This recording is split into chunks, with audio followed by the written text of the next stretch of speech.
7 principles that work. Now, you've heard so many things. After today, I can bet that you heard everything I'm going to talk about in terms of the theory or in terms of what people have been talking about. What are these 7 principles? You heard all of them. So the only thing I'm going to do is to take our own experience and how it worked for us to succeed. So each one that I will pick up, I will just relate to how that principle worked for us and how we are where we are because of that principle. So this is the company that I'm going to talk about. The company is Bora Capital Advisors.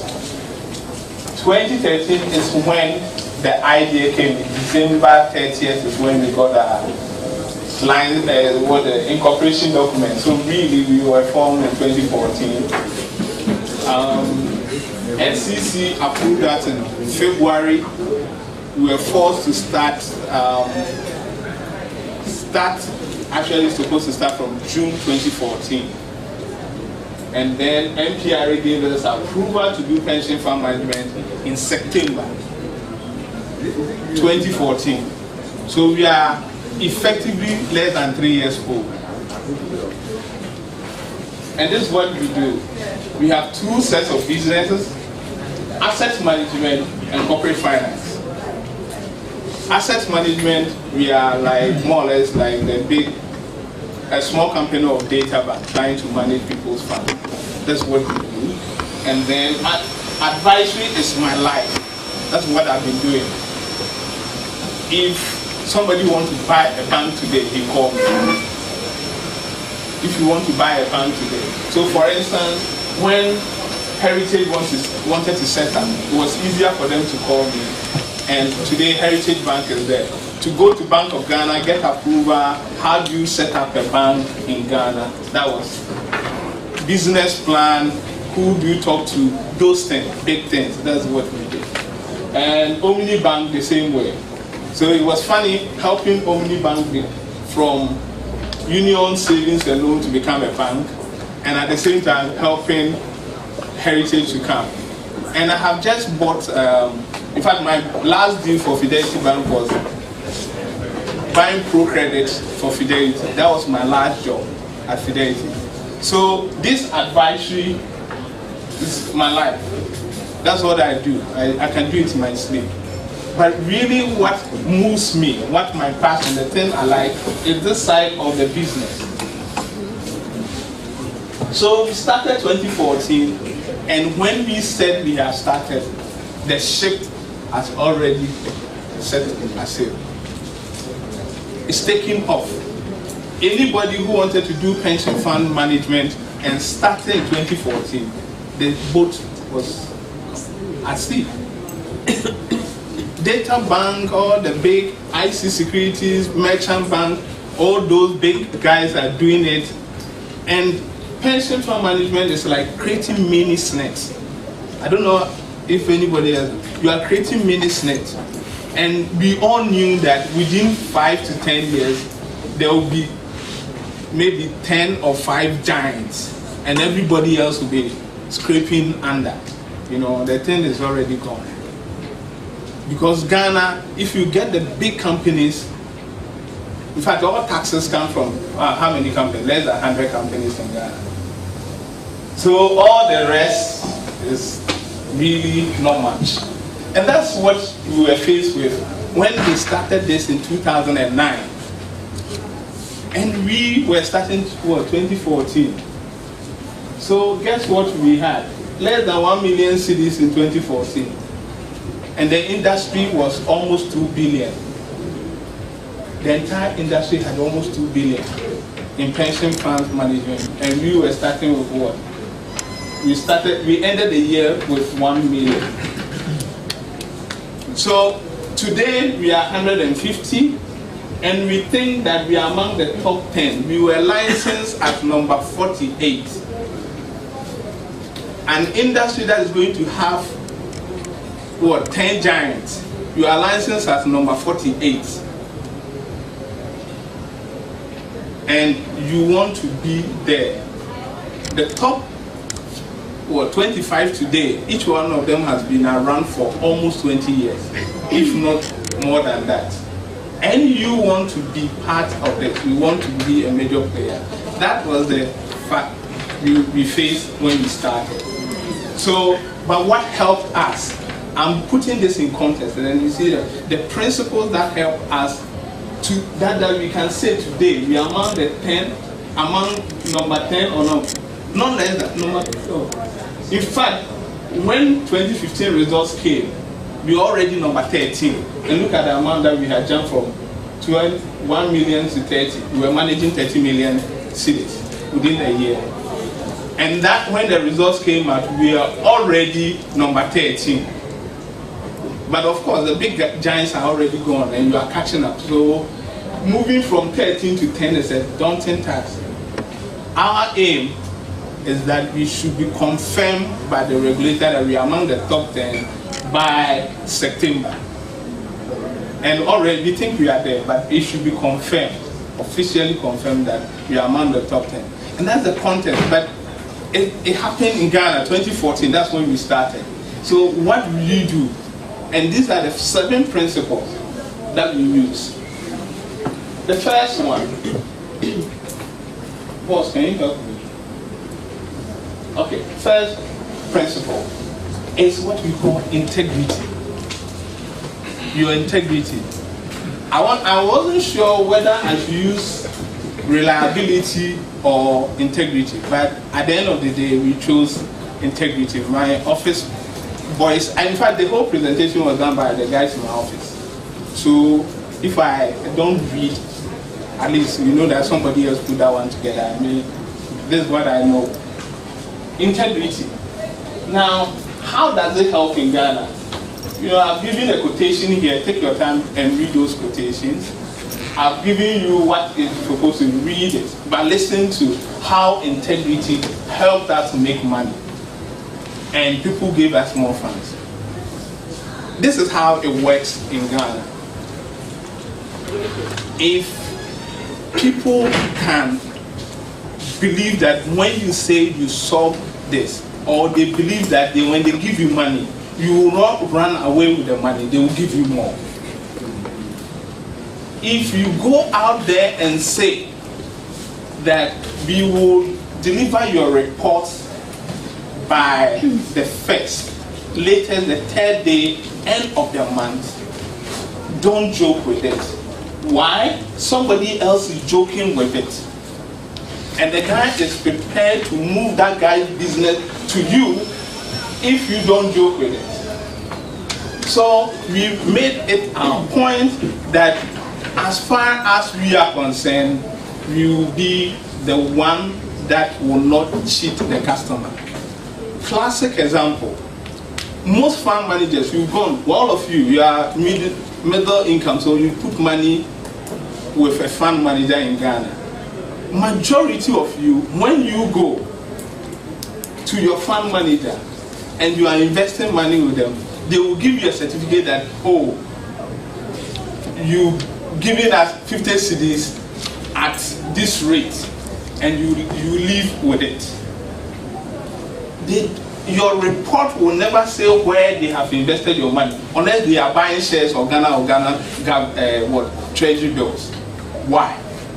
Are they not also securities? In fact, the law does not allow most fund managers, any fund manager, to take money from people just like that.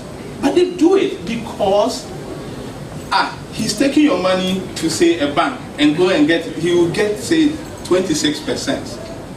If he tells you he will take 1% off, you might squeeze your face. If he tells you he's taking 3% off, you probably take your money home.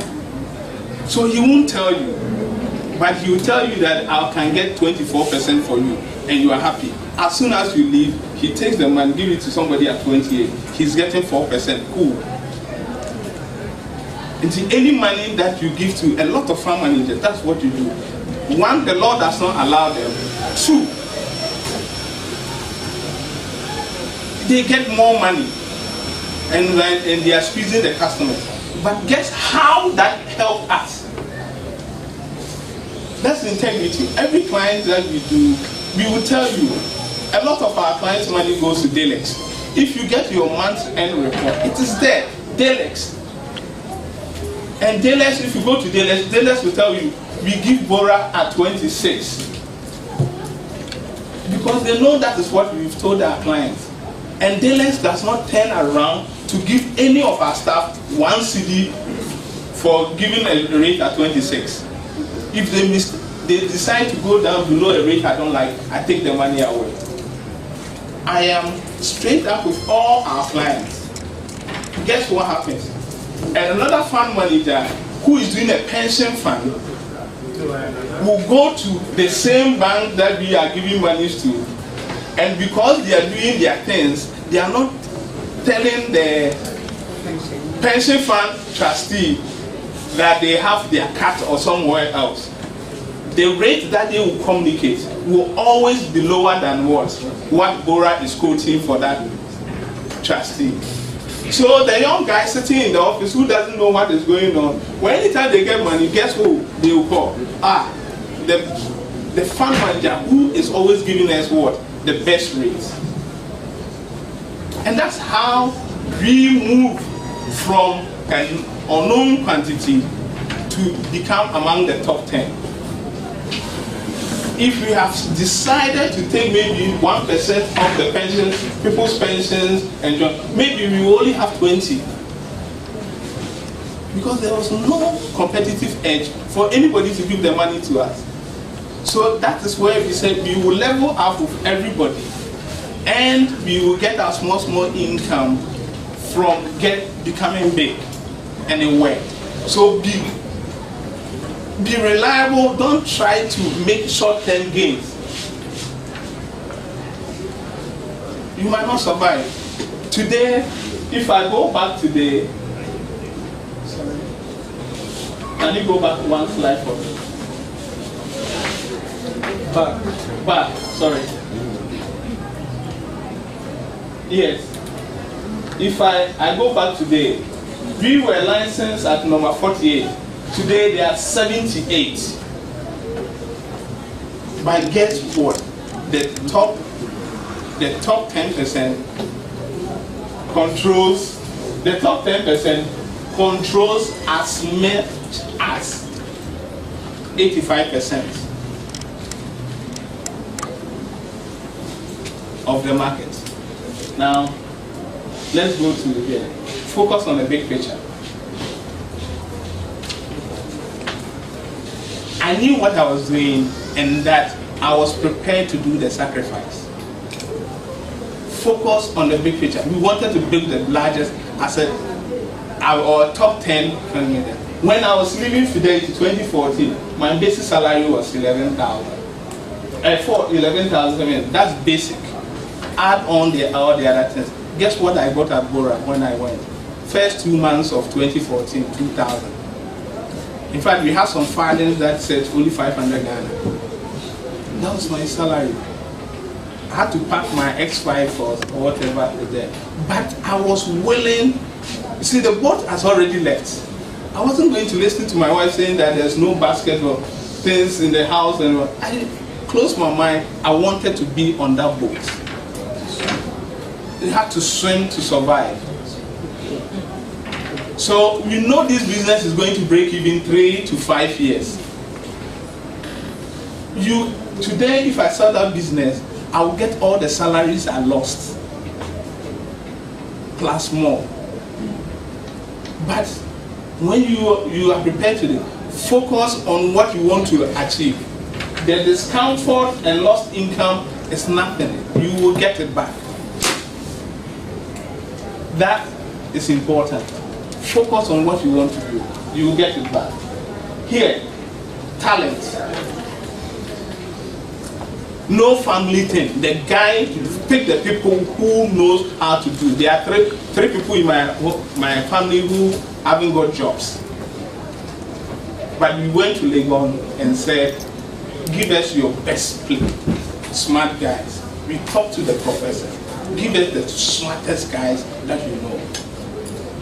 And then so this guy is pretty smart. This guy is pretty smart. Then we got 6, and selected one. And guess what? It's not the guy who with the best GPA, but you look at the guy who, when he gets A minus in or a B in a subject, paper 1, paper 2 of that paper, he comes and get A plus. He wants to prove something to even the professor who taught him, who gave him a bad grade, that he's better. You see that person is driven. So you don't necessarily have to buy big people. You are starting small. Look for fresh graduates. National Service pays less than 500 cedis. Pay the guy 500 and let him work for you. Pick young talent, extremely smart. Forget that the guy in your house who hasn't got a job. Get your business running. When you can set up branches in other places, send him there. But when you start, get the best talent. Don't compromise that. I have to run. Go to slide 4. Okay. Yeah, the next one says the customer. Like I said, we focus so much on our customers. It's not even funny. Everybody in my office knows that end of the month, you got to prepare. If you are going on leave 28th, 29th, you have to be back in the office. We promise our customers we will be the best and the first to submit reports. Don't sit at home and say that I have whatever you want to do, you do it. But when we need to report back to the customer, you will report back to the customer. When you are supposed to be at the function, don't be late. For instance, I was here 1 o'clock. I was supposed to start at 1:15. Then they said, okay, go back 1 hour. I came back after 48 minutes. I don't, because we don't know what the person is using to mark you before he gives you your next job. And this could be your interview for the best job of your life. And that's what you're doing with it. So please, if you are starting up, your customer should be there. I like this particular quote by the head of British Airways. And anybody who has been on a British Airways knows the difference between British Airways and other airlines. And said, we don't expect to be perfect. Okay? But when there's a problem, fix it. You see these US airlines that they drag people out and fix it without fuss. If we need to get up with people. Anyway, here, I'm almost done. Your business plan. I have only one advice. Review it constantly, and stop this business of letting people write your business plans for you. The idea to make money is coming from somebody's hand. You don't know.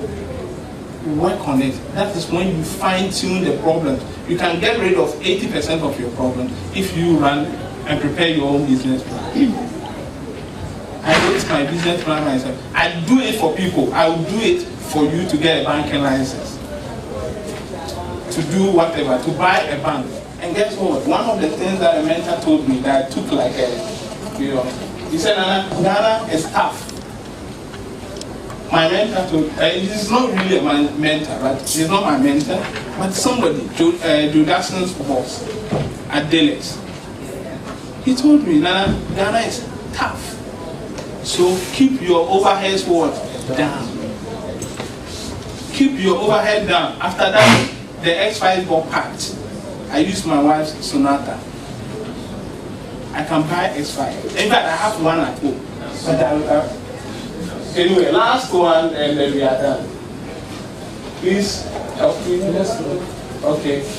Networking. Bill Gates said that if he ever wants to start a game, the only thing he will do is specialize in networking. Bill Gates. If you wanted to start life again, he will specialize in what? networking. You are focusing on IT and you are leaving networking. Good luck to you. All right. I think, just let me give you the example that we had. There was this girl who I networked and said, look, you've left me. I've started and you've left me. Why? She came to my office to visit. This is a classic example. She came to my office, sat down, I said, let me buy lunch for you. She said, well, I was going for lunch. I said, I'll buy the lunch for you. Let's talk. Guess what? By the time she left, he had called 3 corporate trustees that they should give me business. Within 3 months, one of them has given us a client, signed, and we started operating. So the people that you know, call them to your business and tell them, don't be scared that somebody will steal your ideas. The ideas make rich. The pastor said, God has already put it in your DNA. Just enhance it, let it come out. You will be fine. Thank you very much.